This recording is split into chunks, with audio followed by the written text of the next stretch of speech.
ជំរាបសួរសួស្តីបងប្អូនរៀនភាសាចិនទាំងអស់ថ្ងៃនេះយើងមករៀនការសន្ទនាភាសាចិនទាំងអស់គ្នា和朋友聊天和朋友聊天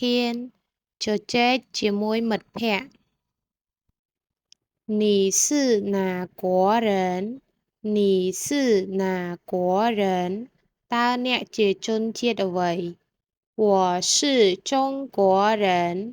我是中国人ខ្ញុំជាជនជាតិចិន你住在哪儿你住在哪儿តើអ្នករស់នៅឯណា我住在北京我住在北京ខ្ញុំរស់នៅទីក្រុងប៉េកាំង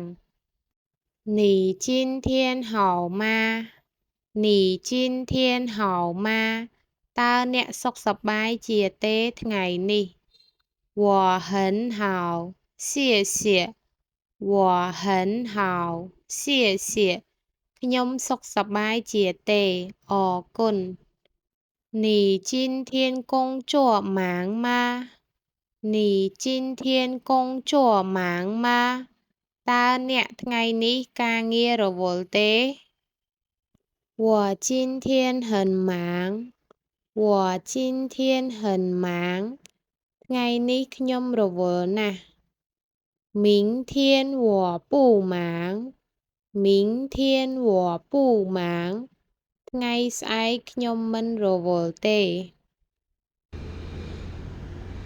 你喜欢吃什么水果你喜欢吃什么水果តើអ្នកចូលចិត្តញ៉ាំផ្លែឈើអ្វី我喜欢吃苹果和西瓜我喜欢吃苹果和西瓜ខ្ញុំចូលចិត្តញ៉ាំផ្លែប៉ោមនិងឪឡឹក你喜欢什么运动你喜欢什么运动តើអ្នកចូលចិត្តកីឡាអ្វី我喜欢游泳和跑步我喜欢游泳和跑步ខ្ញុំចូលចិត្តហែលទឹកនិងរត់